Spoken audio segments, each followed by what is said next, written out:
हाँ जी। So micro economics के consumer theory में अभी हम स्टार्ट करेंगे इंडिफरेंस कर्व। तो इंडिफरेंस कर्व का जो पहला जो हमने देखो इंडिफरेंस कर्व है, हमें इसका डायग्राम जो है वो रिकैप करना है फटाफट, और इससे रिलेटेड जो भी पॉइंट्स हैं वो भी हमने रिकैप करने हैं। तो सबसे पहले गाइस जो इंडिफरेंस कर्व होता है, शॉर्ट में अगर इसका एक फ्लो चार्ट बनाया जाए तो इंडिफरेंस कर्व जो है वो शो करता है क्या, वेरियस कॉम्बिनेशन को। मैं देखो साथ साथ बोलती हूँ और थोड़ा थोड़ा लिख देती हूँ। तो इंडिफरेंस कर्व शो करता है वेरियस कॉम्बिनेशन को, दो गुड्स के वेरियस कॉम्बिनेशन को शो करता है हमारा ये इंडिफरेंस कर्व। यहाँ तक कि मेरा देखो दो कॉम्बिनेशन को शो करता है, और ये जो है हमें इक्वल लेवल ऑफ सेटिस्फेक्शन देता है। अगर हम इसके कीवर्ड्स की बात करें, इक्वल लेवल ऑफ सेटिस्फेक्शन, तो ये various combination of two goods है जो कि इक्वल लेवल ऑफ सेटिस्फेक्शन देते हैं किसको, कंज्यूमर को, to consumer. Okay, voice audible है? ओके। अभी देखिए गाइस, हम अगर जैसे इसका डायग्राम अगर हम बनाना चाहें तो हम कॉम्बिनेशन ले लेते हैं थोड़े से, और यहाँ पे हम ले लेते हैं गुड एक्स गुड कोई होगा, इधर हम ले लेते हैं वाई गुड, एंड इधर हम ले लेते हैं MRS, marginal rate of substitution, MRS। ठीक है, तो MRS क्या होता है, डेल लॉस अपॉन में डेल गेन, राइट। तो कॉम्बिनेशंस देखिए 1 2 3 एंड 4, मान लीजिए चार कॉम्बिनेशन लिए, या फिर इन चारों कॉम्बिनेशन को हम 1 2 3 4 के बजाय हम इन्हें लिख देते हैं ABCD। अब यहाँ पर हमने गुड लिया एक्स गुड। अब 1, जब गुड एक्स था क्वांटिटी 1 लेट्स से, तब जो वाई गुड था वो था हमारा 10 यूनिट्स। फिर हमने इसे 1 यूनिट बढ़ाया तो ये 2 हुआ। तो अब इसे हमें वो करने के लिए हमें वाई गुड को लॉस करना पड़ेगा थोड़ा सा, तो ये वाई गुड लेट्स से 7 हो गया, तो कितना हुआ, -3 हो गया। अभी एक और बढ़ाया तो 3, देन 4 अगेन, सो अभी 7 से हो गया ये हमारा 5, और ये हो गया हमारा 4। ठीक है, अभी यहाँ पे देखो, यहाँ पर तो जो है अभी मार्जिनल रेट ऑफ सब्स्टिट्यूशन नहीं ले सकते। अब यहाँ पे लॉस देखो कितने का हुआ, 3 का हुआ, और गेन तो 1 का ही हो रहा है। फिर इधर 2 एंड इधर 1। क्लियर है? अब इसी को आपने बस ग्राफ में प्लॉट कर देना है, और ये हमारा इंडिफरेंस कर्व जो है हो जाएगा। देखिए गाइस, जरा देखो, एक सेकेंड मैं उधर आके बनाती हूँ। हाँ जी, यहाँ पे बना देती हूँ। दिख रही है ये साइड, मेरा हाथ इधर इजीली थोड़ा सा पहुंच रहा है। देखो गाइस,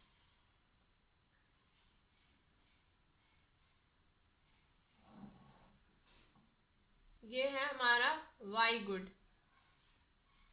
और ये है हमारा एक्स गुड। जब आप इसे प्लॉट करोगे ना, सिंपली जैसे प्लॉट कर भी देती हूँ मैं आप लोगों के लिए, 1 2 3 4, अंडरस्टैंडिंग क्लियर करनी है, मेन बात ये है। 1 2 3 4, एंड इधर अगर हम करें तो हमारे पास क्या आया, इधर हम ले लेते 2 2 के गैप में, 2 4 6 8 10। ठीक है, 10।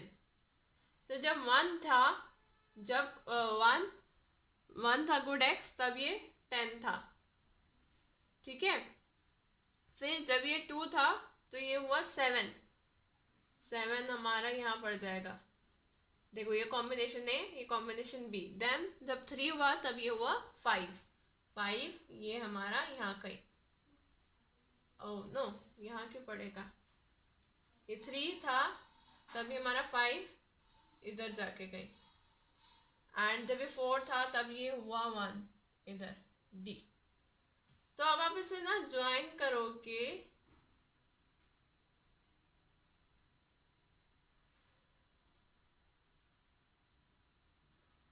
देखो ये थोड़ा सा ठीक बन नहीं पाया, पर मैं अब आपको जैसे इन शॉर्ट अगर हम ग्राफ जैसे डिस्कस कर रहे थे तो आपने ये याद रखना है, इंडिफरेंस कर्व आएगा बनाने को, सिंपली यहाँ लिखना है y गुड, जनरली बनाना हो तो यहाँ लिखना है x गुड, प्लॉटिंग कर देना, और ये आपका लाइक दिस, समझने की बात है। तो अब इसकी अगर हम प्रॉपर्टी की बात करें तो इसकी प्रॉपर्टी में हम ये कह सकते हैं कि ये जो इसका जो स्लोप है वो है डाउनवर्ड, पहली प्रॉपर्टी, इसका जो स्लोप है वो है डाउनवर्ड। दूसरी प्रॉपर्टी हम इसकी कहें कि ये दोनों ना दो आईसी जो हैं वो कभी भी नेवर इंटरसेक्ट तो कभी करेंगे ही नहीं, ठीक है। और तीसरी ये कि जितना हायर आईसी होगा, हायर द आईसी मतलब higher the level of satisfaction, level of satisfaction उतना लेवल ऑफ सेटिस्फेक्शन, ठीक है, लेवल ऑफ सेटिस्फेक्शन उतना ज्यादा होगा। और लास्टली आईसी जो है वो कन्वेक्स होगा ओरिजिन को, ठीक है। ये थोड़ा सा रिकैप्चुलेट कराना था, मैंने आपको इस माध्यम से करा दिया।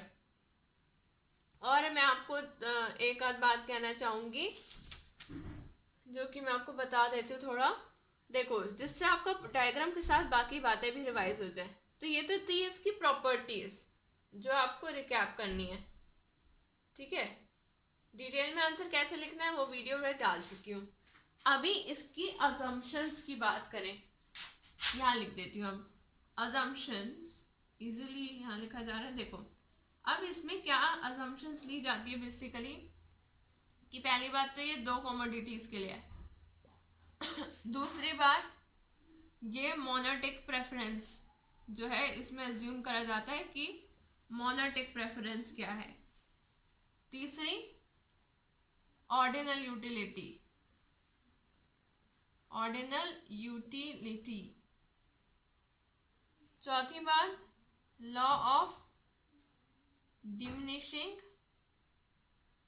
Marginal utility,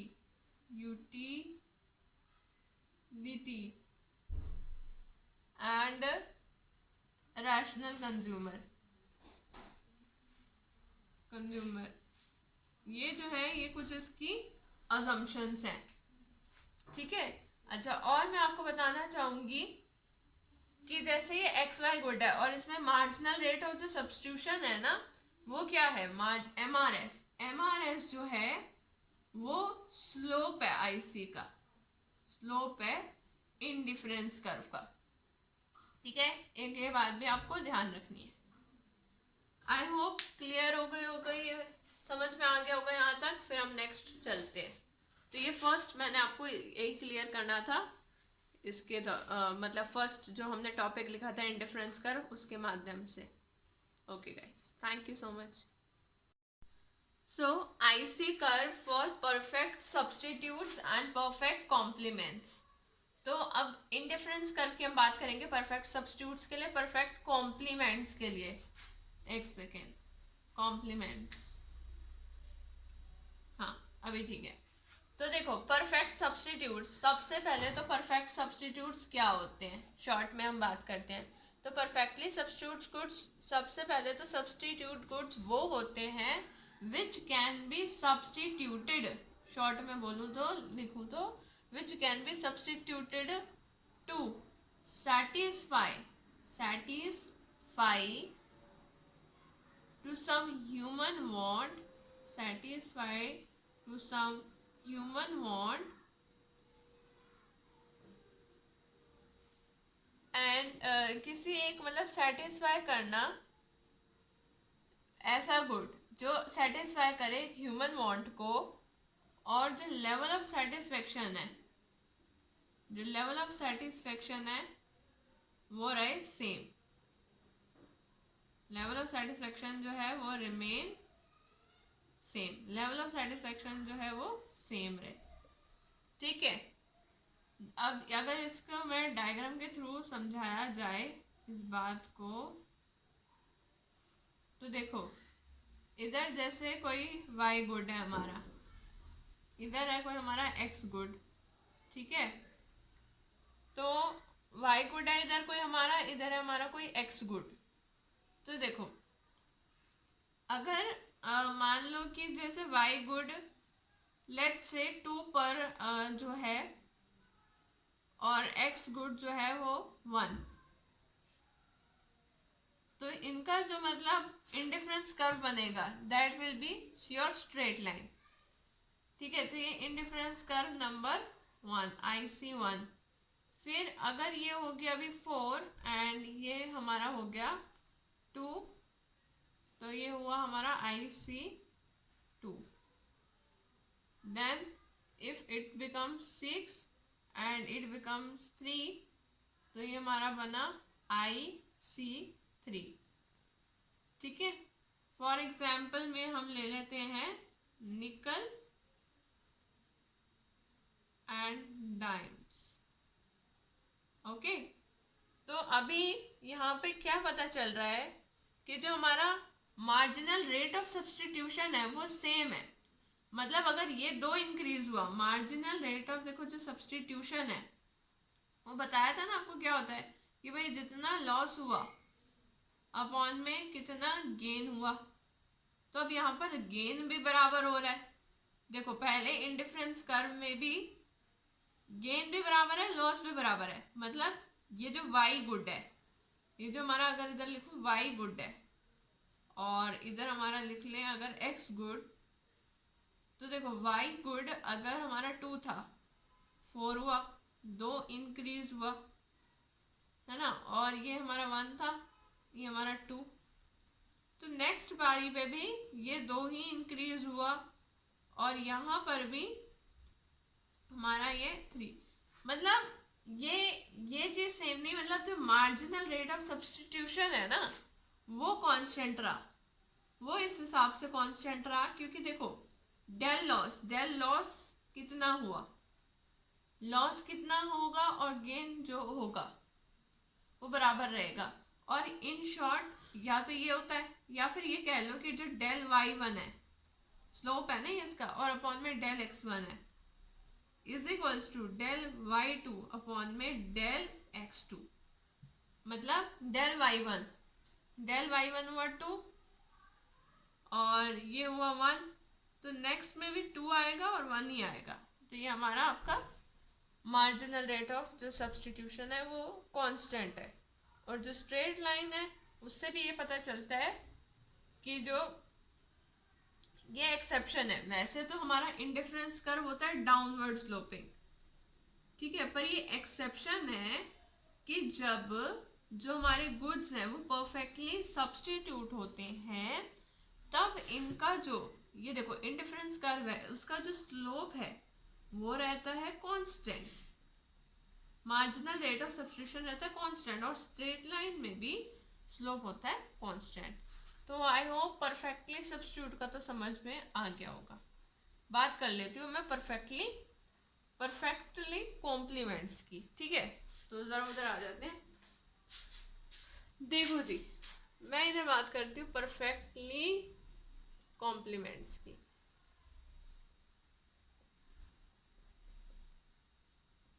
right guys, so perfectly complement goods सबसे पहले वो होते हैं वो goods which are jointly used, goods which are jointly used to satisfy human wants, which are jointly used to satisfy human wants in a fixed proportion, in a fixed proportion। ठीक है, यहाँ पे बहुत ही अच्छा एग्जाम्पल में हम जैसे लेके चलते हैं, परफेक्टली कॉम्प्लीमेंट जो एक दूसरे के बिना साथ चल भी नहीं सकते हैं। जैसे कि एग्जाम्पल में एक हमारा लेफ्ट शू, मतलब यार अगर एक पैर में जूता पहनोगे तो राइट पैर में भी तो शूज पहनोगे, है ना। और let's say bread and butter का जो कॉम्बिनेशन होता है कॉम्प्लीमेंट्री होता है, राइट। मतलब ब्रेड बटर दोनों के उसमें, मतलब अगर ब्रेड पे फर्क पड़ेगा तो बटर पे भी फर्क पड़ेगा। और अगर मैं बात करूँ टी एंड शुगर, ये दोनों भी आपस में परफेक्टली कॉम्प्लीमेंट्स है, राइट। तो ये देखो, ये हमारा हुआ वाई गुड, ये हुआ हमारा एक्स गुड, राइट। अब देखो यहाँ पर मतलब फिक्स प्रपोर्शन है, इसका फिक्स प्रपोर्शन है, मतलब ये अगर 5 तो ये भी 5, ये अगर 9 मतलब ये अगर 7 तो ये भी 7, मतलब लाइक दिस, ये ऐसे, ये ऐसे। तो ये देखो, ये एक्सेप्शन ये है कि ये देखो, ये I1 ये I2, ये इनके बीच में क्या बन रहा है, 90 डिग्री बन रहा है। आप इसे राइट एंगल भी कह सकते हैं। देखो इनमें एक तो 90 डिग्री बन रहा है और दूसरा ये एल शेप्ड में भी है, ठीक है। और क्या बात इससे समझ सकते हैं, और जो बात यहाँ समझने वाली ये है कि यहाँ पर जो 90 डिग्री बन रहा है, यहाँ पर जो मार्जिनल रेट ऑफ सब्स्टिट्यूशन है उस केस में तो कांस्टेंट था, यहाँ पर 0 है, यहाँ पर कोई सब्स्टिट्यूशन का हिसाब नहीं, यहाँ पर 0 है। तो मेरे विचार से आपको समझ में आ गया होगा। ओके गाइस, हेलो गाइस, सो चलिए अब हम सीखेंगे इनडिफरेंस कर्व का डायग्राम जब न्यूट्रल गुड जो है वो एक्स एक्सिस पे है और एक बार न्यूट्रल गुड वाई एक्सिस पे है। तो देखते हैं उस टाइम पे क्या होता है, ठीक है। तो ये एक एक्सेप्शन केस है, आपको अच्छे से याद मतलब इसका डायग्राम ध्यान में रखना होगा। चलिए देखिए, अगर हमारा जो इंडिफरेंस कर्व मतलब हमारा जो न्यूट्रल गुड है, हमारा जो न्यूट्रल गुड है वो है हमारा, लेट्स से ये हमारी वाई एक्सिस है, ये हमारी एक्स एक्सिस है। तो न्यूट्रल गुड है हमारा वाई एक्सिस पे, ठीक है। और यहाँ पे तो हमारा नॉर्मल गुड है, यहाँ पे हमारा नॉर्मल गुड है। तो अभी जो इंडिफरेंस कर्व बनेगा आपको वो ध्यान से देखना है। ये देखो, देखिए, ये देखिए। तो अभी इंडिफरेंस कर्व में ये जो है ये हमारा लोअर लेवल है और ये हमारा जो है हायर लेवल है, ठीक है। तो देखो जब न्यूट्रल गुड होगा वाई एक्सिस पे तो जो लाइंस बनेगी वो बनेंगी वाई एक्सिस के पैरेलल। तो ये हमारा इंडिफरेंस कर्व नंबर 1 है, ये इंडिफरेंस कर्व नंबर 2 है, ये इंडिफरेंस कर्व नंबर 3 है। तो ये हायर लेवल पे, और इसका जो लेवल ऑफ सेटिस्फेक्शन है वो भी ज़्यादा होगा, ठीक है। इंडिफरेंस कर्व जो है ये हायर लेवल पे और इसका लेवल ऑफ सेटिस्फेक्शन भी जो है वो ज़्यादा होगा। यहाँ तक क्लियर है विदाउट? ओके, अभी देखिए नेक्स्ट मैं बना देती हूँ। देखो ये अभी हमारा जो न्यूट्रल गुड है, न्यूट्रल गुड कमोडिटी है वो है हमारी एक्स एक्सिस पे, और ये नॉर्मल गुड है हमारा वाई एक्सिस पे ओरिजिन है। तो अब जो लाइंस बनेंगी इंडिफरेंस कर्व्स बनेंगे, indifference curve number 1, indifference curve number 2 and indifference curve number 3, ये तीनों पैरेलल बनेंगे, ठीक है। तो इंडिफरेंस कर्व जो है वो पैरेलल भी हो सकते हैं, नीड नॉट भी पैरेलल भी हो सकते हैं, ठीक है। ये बात ध्यान रखिएगा कि इंडिफरेंस कर्व में बी पैरेलल, ये किसी प्रॉपर्टी की तरह आप समझ लो, और में नॉट बी पैरेलल, ठीक है। एक और बात अगर मैं बताऊं इंडिफरेंस कर्व के बारे में तो वो ये कि इंडिफरेंस कर्व जो है ना, वैसे तो मतलब किसी भी एक्सिस को जो है वो टच नहीं करता है, नहीं करता है, ठीक है। पर ये क्योंकि एक एक्सेप्शनल केस में आ जाता है तो इसलिए यहाँ पे सब पॉसिबल है। तो अब देखो ये जो I3 है इसकी हायर यूटिलिटी होगी, हायर यूटिलिटी, और ये जो I1 है इसकी लोअर यूटिलिटी होगी। तो न्यूट्रल गुड में देखो क्या होता है, न्यूट्रल गुड मतलब न्यूट्रल, जो न्यूट्रल रह रहा है, मतलब उसको कोई फर्क नहीं पड़ता। न्यूट्रल क्या होता है, मैं उधर आके जरा थोड़ा लिख दूं आप लोगों के लिए। देखिए न्यूट्रल जो है इसका मतलब उसको कोई फर्क नहीं है, किसी की परवाह नहीं है, मतलब केयर नहीं है। तो neutral good doesn't care, doesn't care, वो केयर नहीं करता है कि मतलब कंज्यूमर को यूटिलिटी कितनी मिली है नहीं मिली है। तो इसलिए जो न्यूट्रल गुड के टाइम पे जो यूटिलिटी होती है वो कंज्यूमर के लिए होती है ज़ीरो के बराबर, राइट। जैसे कि एक वेजिटेरियन है, सपोज एग्जाम्पल के लिए, अगर एक हमारे पास वेजिटेरियन है, जो वेजिटेरियन होगा वो मतलब क्या खाएगा, वेजिटेबल्स वगैरह ही खाएगा, वो मीट मांस मच्छी तो नहीं खाएगा। तो जो वेजिटेरियन कंज्यूमर है अगर उसके आगे आप मीट रख दो, तो वेजिटेरियन के आगे मीट, तो उसके लिए मीट किसी काम की नहीं है। नॉन वेजिटेरियन के लिए है, पर वेजिटेरियन के लिए मीट किसी काम की नहीं है, यानी कि उसके लिए मीट की यूटिलिटी ज़ीरो है।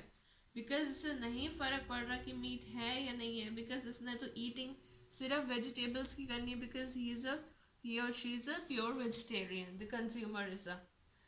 आई होप क्लियर है, ठीक है। अब हम बात करेंगे इंडिफरेंस कर्व की, जब bad commodity like pollution x axis पे हो और या फिर वाई एक्सिस पे हो, ठीक है। देखिए राइट,